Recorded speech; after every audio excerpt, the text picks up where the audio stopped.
वज़ीर आज़म शहबाज शरीफ ने अमरीका और ईरान के दरमियान अमन मुआहिदा जल्द होने की तस्दीक कर दी। समाजी राब्ते की वेबसाइट पर अपने बयान में वज़ीर आज़म शहबाज शरीफ ने कहा, अमरीका और ईरान के दरमियान अमन मुआहिदे के मतन पर इत्तफाक हो गया है। पाकिस्तान अगले इक़दामात को हतमी शक्ल देने के लिए अमरीका और ईरान के साथ मिलकर काम कर रहा है। शहबाज शरीफ ने कहा कि सालिसी कोशिशों के दौरान अमन मुआहिदे को सबोताज करने की ख्वाहिश रखने वालों की जानिब से मुसलसल गलत मालूमात की मुहिम से पूरी तरह आगाह हैं। अमन अब पहले से कहीं ज़्यादा करीब है। तर्जुमान ईरानी वज़ारत ख़ारजा इस्माइल बक़ाई ने कहा है कि मफ़ाहमती याददाश्त से मुताल्लिक़ ईरानी फ़ैसला साज इदारों की मुलाकात जारी है। दाखिली मुशावरत हतमी नतीजे तक पहुँचने के आखिरी मरहले में है। क़यादत के फ़ैसले से पहले मफ़ाहमती याददाश्त के वक्त और मकाम पर तबसरा नहीं कर सकते। अरब टीवी ज़राए ने दावा किया है कि ईरानी वज़ीर ख़ारजा अब्बास अराग़ची का आज पाकिस्तान का दौरा मुतवक्के है।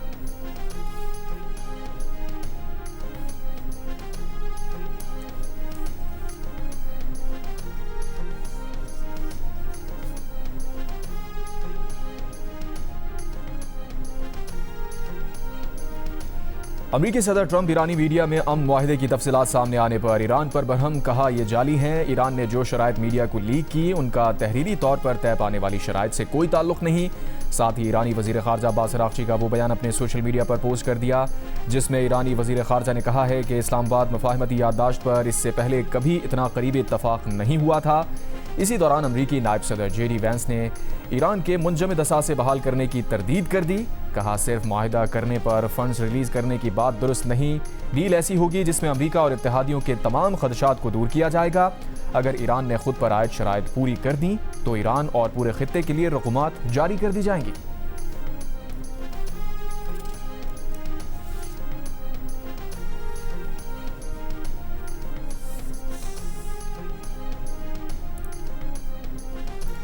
हुकूमत का पेट्रोलियम मसनूआत की कीमतों में कमी का ऐलान। पेट्रोल की कीमत में 4 रुपए फी लीटर कमी, डीजल की कीमत 2 रुपए फी लीटर कम कर दी। पेट्रोल की नई कीमत 373 रुपए 78 पैसे और डीजल की नई कीमत 378 रुपए 78 पैसे फी लीटर मुकर्रर। नोटिफिकेशन जारी। इतलाक रात 12 बजते ही हो गया। हुकूमत का कम से कम माहाना तनख्वाह में 10% इजाफे का फैसला। वफाकी वज़ीर ख़ज़ाना मोहम्मद औरंगज़ेब ने बजट तकरीर में बताया, सरकारी मुलाजमीन की तनख्वाहों में 7% इजाफा तजवीज़ किया है। रिटायर्ड मुलाजमीन की पेंशन में भी 7% इजाफा किया जाएगा। तनख्वाहदार तबके के लिए टैक्स में रिलीफ की भी तजवीज़। 22 से 32 लाख रुपए सालाना कमाने वालों के लिए टैक्स की शरह 23% से कम करके 20%, 32 से 41 लाख रुपए आमदनी पर 30% से कम करके 25%, सालाना 41 से 56 लाख आमदनी पर टैक्स की शरह 35% से कम करके 29%, 56 लाख से 70 लाख सालाना आमदनी पर टैक्स की शरह 35% से कम करके 32% करने की तजवीज़। तनख्वाहदार तबके पर आयद सरचार्ज टैक्स ख़त्म करने का फैसला। आपकी तनख्वाह से कितना टैक्स कटेगा जानने के लिए खोलिए जियो.tv और जियो न्यूज़ उर्दू की वेबसाइट पर मौजूद कैलकुलेटर।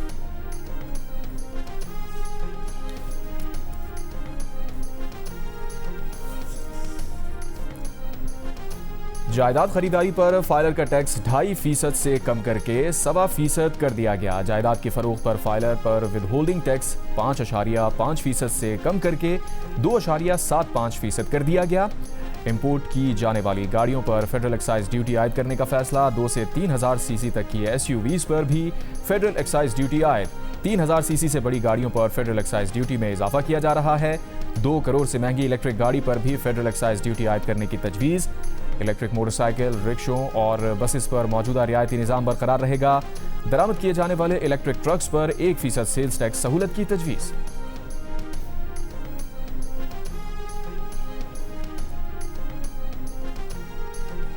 सोलर पैनल पर कोई टैक्स नहीं बढ़ेगा। सोशल मीडिया आमदन पर 5% विदहोल्डिंग टैक्स लगाया गया है। कम मालियत की इलेक्ट्रिक गाड़ियों को टैक्स से इस्तिस्ना बरकरार रखने की तजवीज़। मेंबर FBR अतीक सवर की पोस्ट बजट टेक्निकल ब्रीफिंग। कहा, ब्राउन फील्ड रिफाइनरी लगाने के लिए दरामदी आइटम्स पर 18% सेल्स टैक्स खत्म कर दिया। IMF ने रवां साल 389 अरब का एनफोर्समेंट से टैक्स हदफ दिया था। हम एनफोर्समेंट हदफ से कहीं आगे निकल गए। सैनिटरी पैड्स और खवातीन की सेहत से मुताल्लिक अशिया पर टैक्स खत्म करने की तजवीज़। खानदानी मनसूबाबंदी तरजीह है। माने हमल अशिया पर आयद टैक्स भी खत्म करने की तजवीज़। छोटे दुकानदारों के लिए फिक्स टैक्स सिस्टम मुतारिफ कराने की तजवीज़। इस सिस्टम पर वो दुकानदार आ सकते हैं जिनकी सालाना फरोख्त 20 करोड़ रुपए से कम है। छोटे दुकानदार अपनी सालाना सेल्स का 1% टैक्स अदा करेंगे। इस टैक्स में दुकानदार अपना विद होल्डिंग एडजस्ट करा सकेंगे। छोटे दुकानदार को गोशवारे जमा कराते वक्त कम से कम 25,000 रुपए जमा कराना होंगे। इनका रूटीन में कोई ऑडिट नहीं होगा। उन्हें खरीदारी पर विद होल्डिंग की जिम्मेदारी नहीं होगी। POS मशीन रखने से इस्तिस्ना मिलेगा। वफाकी बजट में बेनज़ीर इनकम सपोर्ट प्रोग्राम में इजाफा कर दिया गया। वफाकी वज़ीर ख़जाना मोहम्मद औरंगज़ेब ने बताया, बेनज़ीर इनकम सपोर्ट प्रोग्राम के लिए 838 अरब रुपए मुख्तस किए गए। बेनज़ीर इनकम सपोर्ट प्रोग्राम के लिए रकम पिछले साल के मुकाबले में 17% ज़्यादा है। बजट दस्तावेज़ के मुताबिक बेनज़ीर इनकम सपोर्ट प्रोग्राम का बजट 716 अरब से बढ़ाकर 838 अरब रुपए किया गया।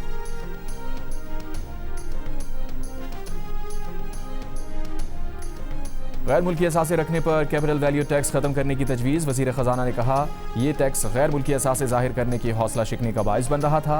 क्रेडिट डेबिट कार्ड के बैरून मुल्क इस्तेमाल पर विद होल्डिंग टैक्स 0.5% करने की तजवीज़। बिजनेस क्लास में गैर मुल्की सफ़र पर आयद फेडरल एक्साइज ड्यूटी खत्म करने की तजवीज़। वज़ीर ख़जाना ने बजट तकरीर में बताया कि सफ़ेद स्पिरिट और मिनरल टारपियन ऑयल पर 80 रुपए फ़ी लीटर फेडरल एक्साइज ड्यूटी आयद कर दी गई। ये अशिया पेट्रोलियम डेवलपमेंट लेवी के दायरे से बाहर आती हैं। इन अशिया को तेल में मिलावट के लिए इस्तेमाल किया जाता है। इस मिलावट की वजह से हर साल लाखों सारिफीन की गाड़ियां और मशीनरी खराब होती हैं।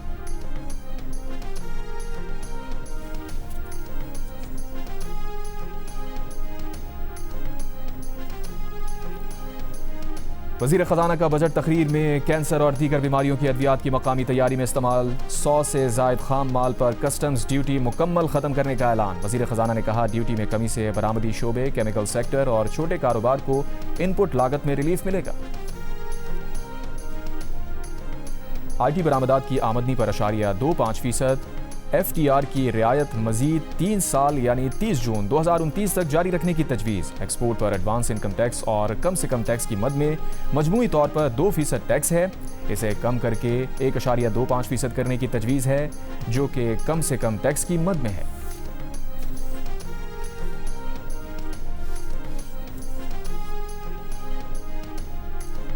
ब्यामेर भाषा डैम के लिए 14 अरब, मोहम्मद डैम के लिए 22 अरब रुपए मुख्तस। दासूपन बिजली मंसूबे के लिए 15 अरब रुपए मुख्तस किए गए हैं। कराची के बल्क वाटर सप्लाई K4 मंसूबे के लिए 10 अरब रुपए मुख्तस। बजट में देरपा शहरी तरक्की और हाउसिंग शोबे के लिए 54 अरब 60 करोड़ रुपए मुख्तस। इस रकम से वफाकी और सूबाई सतह पर 1,50,000 सस्ते रिहायशी यूनिट्स तामीर किए जाएंगे। 10 बड़े शहरों के लिए डिजिटल मास्टर प्लान तैयार किए जाएंगे। सनती और तरक्की और बरामदी मुसाबकत की रफ्तार बढ़ाने के लिए बजट में 6 अरब 60 करोड़ रुपए मुख्तस। कराची को चमन से जोड़ने वाली N25 शाहराह पाकिस्तान एक्सप्रेसवे को 2 रोया करने के लिए 100 अरब रुपए है। सक्कर हैदराबाद मोटरवे पर 30 अरब रुपए की सरमायाकारी की जाएगी। ML1 के कराची तार रोडी सेक्शन पर काम आइंदा साल शुरू होगा। 25 अरब रुपए मुख्तस किए गए हैं। बिजली के शोबे के लिए 116 अरब 20 करोड़ रुपए मुख्तस। बजट दस्तावेज के मुताबिक आज़ाद जम्मू कश्मीर हुकूमत के लिए 146 अरब रुपए मुख्तस। गिलगित बल्तिस्तान हुकूमत का बजट बढ़ाकर 88 अरब रुपए मुकर्रर। आइंदा माली साल बैतुल माल के लिए 10 अरब रुपए की रकम मुख्तस। National disaster risk management fund के लिए 11 करोड़ रुपए। EPI प्रोग्राम के लिए 50 करोड़ रुपए। आला तालीम कमीशन के लिए 65 अरब रुपए मुख्तस।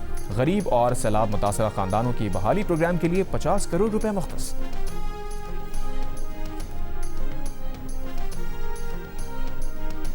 आइंदा माली साल के लिए 18,771 अरब रुपए का वफाकी बजट पेश। वफाकी तरक्याती प्रोग्राम के लिए 1,000 अरब और दिफा के लिए 3,000 अरब रुपए मुख्तस।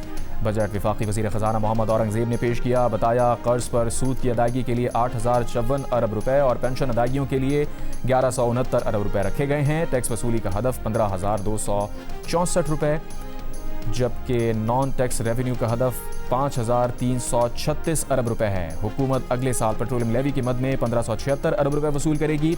सूबों को 8,848 अरब रुपए मुंतकिल किए जाएंगे। अगले माली साल हुकूमत का बैंक से कर्ज के जरिए 4,012 अरब रुपए हासिल करने का हदफ है, जबकि निजकारी से 161 अरब रुपए हासिल करने का हदफ तय किया गया।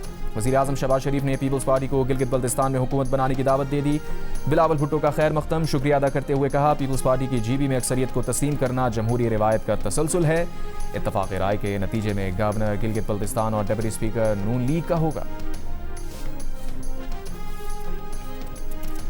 बजट से पहले बिलावल ने इजलास के बॉयकॉट का ऐलान किया। गिलगित बल्तिस्तान के इंतखाबी नताज पर खदशात जाहिर किए। इसहाक डार और मोहसिन नकवी के मनाने पर इजलास में आ गए। पार्टी के पार्लिमानी इजलास में बिलावल ने कहा, नेशनल सिक्योरिटी की जरूरत के लिए सूबे और विफाक मिलकर ताउन करेंगे। पार्लिमानी पार्टी के इजलास से खिताब में कहा, बजट चैलेंजेस के माहौल में भी पेश किए जाते रहे हैं। सबसे बड़ा चैलेंज पाकिस्तान की सिक्योरिटी के लिहाज से था। भारत ने पाकिस्तान पर गुज़श्ता साल हमला किया लेकिन शिकस्त खाई। भारत को अपनी शिकस्त हजम नहीं हो रही। भारत अब ऑपरेशन सिंदूर 2 की बात कर रहा है। भारत चाहता है पाकिस्तान को कमज़ोर किया जाए। अफगानिस्तान के साथ भी तिजारत और दीगर मसाइल हैं। वज़ीर आज़म शहबाज शरीफ ने कहा है कि माशी चैलेंजेस के बावजूद बेहतरीन बजट पेश करने की कोशिश की है। यह बजट मईशत को मज़ीद तेज़ी से आगे ले जाएगा। बजट की तैयारी में ताउन पर हलीफ जमातों के शुक्रगुजार हैं। कौमी वहदत, यकजहती और इत्तेहाद का इससे बेहतर मुजाहिरा नहीं हो सकता। वफाकी काबीना से खिताब में वज़ीर आज़म ने कहा, वफाक और पंजाब की हम आहंगी मजबूत करने पर नवाज शरीफ के शुक्रगुजार हैं। सदर मुमलिकत आसिफ अली जरदारी और chairman Peoples Party Bilawal Bhutto Zardari ने मुस्बत किरदार अदा किया। हुकूमत को आम आदमी की मुश्किलात का बखूबी अंदाज़ा है। महंगाई का सब्र व तहम्मुल से मुकाबला करने पर आवाम का शुक्रिया अदा करते हैं। बलूचिस्तान और खैबर पख्तूनख्वा के वज़ीर आला ने भी वफाक के साथ ताउन किया। MD-IMF ने माशी कारकर्दगी को सराहा।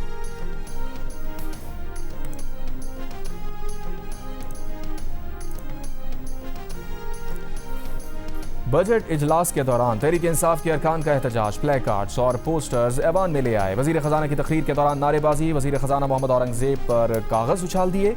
हुकूमती और अपोजिशन अरकान के दरमियान तल्ख कलामी। हुकूमती अरकान ने वज़ीर आज़म शहबाज शरीफ के गिर्द हिसार बना लिया।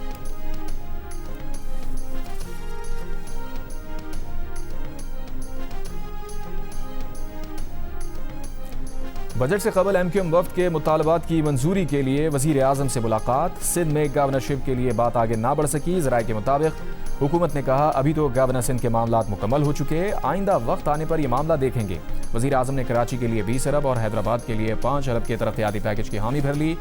MQM के मुजव्वज़ा आईनी तरमीम बिल पर पीपल्स पार्टी से बात करने की भी यकीन दहानी। मुलाकात में वज़ीर आज़म के साथ इसहाक डार, राना सना, एहसन इकबाल, आज़म नज़ीर तारड़, अता तारड़, तौक़ीर शाह शरीक हुए। MQM वफ़द में खालिद मकबूल सिद्दीकी, फारूक सत्तार, मुस्तफ़ा कमाल, अमीनुल हक और जावेद हनीफ वफ़द में शामिल थे।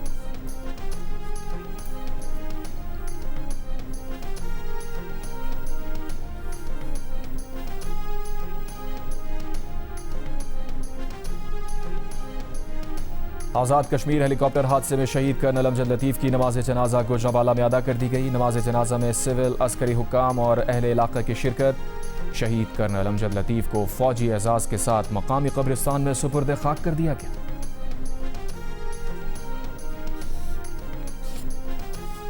ईरानी वज़ीर ख़ारजा अब्बास अराग़ची ने कहा है कि मीडिया किसी भी मुआहिदे की तफसीलात से मुताल्लिक़ क़यास आराई से गुरेज करे। इस्लामाबाद मफ़ाहमती याददाश्त पर कभी भी इतना करीब इत्तफ़ाक़ नहीं हुआ। उनका कहना है कि इस मफ़ाहमती याददाश्त की हतमी मंजूरी बाकी है। तमाम तफसीलात मुनासिब वक्त पर आवाम के साथ शेयर कर दी जाएंगी।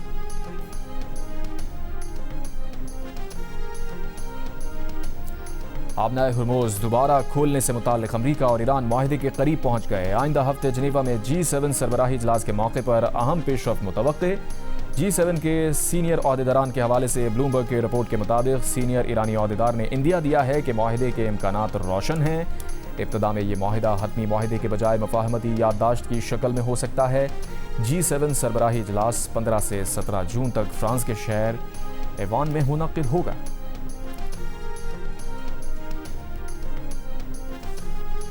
बिलावल भुट्टो जरदारी ने कहा है कि खुशी होगी कि खित्ते में अमन के लिए वज़ीर आज़म और फील्ड मार्शल की मेहनत रंग लाएगी। खित्ते में अमन हम सब के लिए ज़रूरी है। इस जंग का माशी बोझ पाकिस्तान का हर शहरी उठा रहा है। फील्ड मार्शल वज़ीर आज़म और उनकी टीम ने अमन के लिए बहुत मेहनत की। मैक्सिको के बाद टोरंटो में भी फीफा वर्ल्ड कप की इफ्तिताही तकरीब। कनाडा और बोस्निया के मैच से कबल होने वाली तकरीब में एलिसा कारा, जेसी रेज, नूरा फतेही और एल याना समेत मुतादिद फनकारों की परफॉर्मेंस। इफ्तिताही तकरीब के मौके पर टोरंटो का स्टेडियम कनाडा के रवायती रंगों में नहा गया। दूसरे दिन के पहले मैच में मेज़बान कनाडा और बोस्निया मद्दे मुकाबिल। दूसरे मैच में सुबह 6 बजे अमरीका और पैराग्वे आमने सामने होंगे।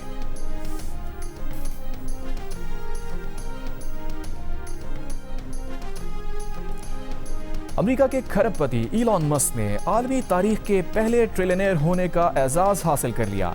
यानी उनके असासों की मालियत 1000 अरब डॉलर से ज्यादा हो गई है। यानी पाकिस्तानी रुपए में उनके असासों की मालियत 2,78,000 अरब रुपए हो गई है। उनकी दौलत में ताज़ा इजाफा उनकी कंपनी स्पेस एक्स की स्टॉक मार्केट में अव्वलीन अवामी फ़रोख्त के नतीजे में हुआ। इस कंपनी का एक शेयर $135 के हिसाब से फ़रोख्त हो रहा है, जिससे उन्हें मजीद $75 अरब की रकम हासिल हुई है। उनकी दौलत में एक ही दिन में जितना इजाफा हुआ है वो रकम पाकिस्तान के नए माली साल के बजट से भी ज़्यादा यानी 20,850 अरब रुपए है।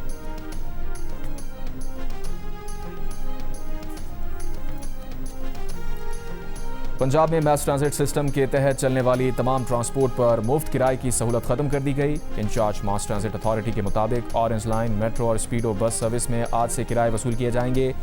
किराए का दोबारा इतलाक लाहौर, रावलपिंडी, मुल्तान तीनों की ट्रांसपोर्ट पर होगा। पेट्रोल और डीजल महंगा होने से मैस ट्रांजिट अथॉरिटी की ट्रांसपोर्ट को शहरियों के लिए मुफ्त कर दिया गया था।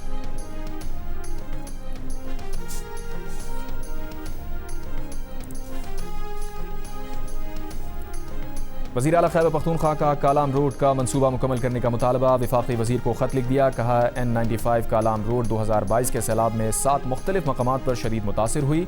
आर्जी बहाली के बाद भी कई हिस्से आर्जी बहाली के बाद दोबारा खस्ता हाल हैं।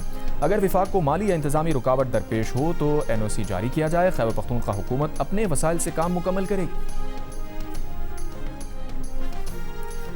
वज़ीर आला सिंध मुराद अली शाह ने कहा है कि सिंध के वसाइल बहुत कम हैं, फिर भी पूरी तवानाई लगा रहे हैं। कराची में बड़े मंसूबों पर काम जारी है। पानी और ट्रांसपोर्ट समेत अहम शोबों में काम हो रहे हैं। कराची से मोहब्बत पीपल्स पार्टी वालों से ज़्यादा कोई नहीं कर सकता। इस शहर में रोज़ सैकड़ों लोग मारे जाते थे। कुछ लोगों को आवाम की तकलीफ में मज़ा आता था।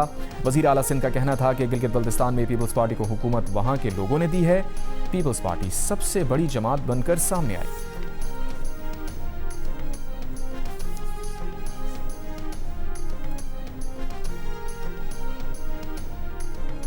वज़ीर ख़जाना मोहम्मद औरंगज़ेब की ज़ेर सदारत ECC का इजलास। खैबर पख्तूनख्वा को 50,000 मेट्रिक टन इजाफी गंदम फराहम करने की मंजूरी।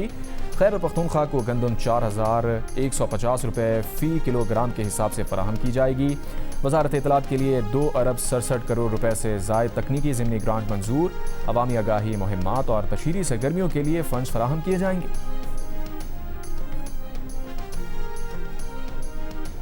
पाकिस्तान मिलिट्री अकेडमी की नुमाइंदा टीम ने 16 बैनुल-अक़वामी फ़ौजी टीम्स को पीछे छोड़ दिया। दुनिया भर की फ़ौजी टीम्स में पहली पोजीशन हासिल की। ISPR के मुताबिक मेजर हैदर गुलजार की क़यादत में 9 रुकनी पाकिस्तानी दस्ते ने बरतानिया में बैनुल-अक़वामी मुकाबले में तारीखी कामयाबी हासिल की। रॉयल मिलिट्री अकेडमी सेंटर्स में मुनक़िदा सालाना मुकाबले में पाकिस्तान आर्मी की पेशावराना महारत का लोहा मनवाया। सख्त मुकाबले में आलमी एज़ाज़ात समेटे।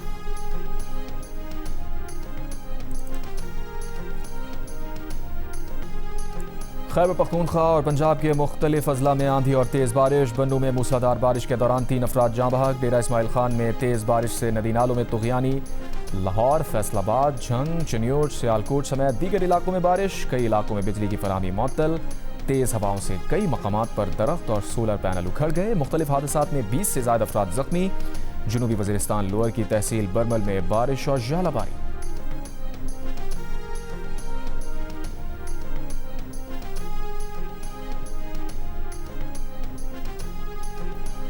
ICC women's T20 world cup का आगाज। बर्मिंघम में श्रीलंका और इंग्लैंड के दरमियान इफ्तिताही मैच में मुकाबला। श्रीलंका का टॉस जीतकर बॉलिंग का फैसला, इंग्लैंड की बैटिंग जारी। मैच के एक्शन से कबल टूर्नामेंट की इफ्तिताही तकरीब में शानदार म्यूजिकल शो मुनक्किद किया गया। और जियो फिल्म्स और फिल्मवाला की पेशकश ज़ॉम्बी पाकिस्तानी बॉक्स ऑफिस पर तहलका मचाने के बाद सरहद पार धूम मचाने को तैयार। आज फिल्म मलेशिया में और 19 जून को नेपाल में रिलीज होगी। क्या ज़ॉम्बी आलमी बॉक्स ऑफिस पर भी नए रिकॉर्ड कायम करेगी? शायकीन फिल्म की नज़रें मलेशिया और नेपाल पर जम गई।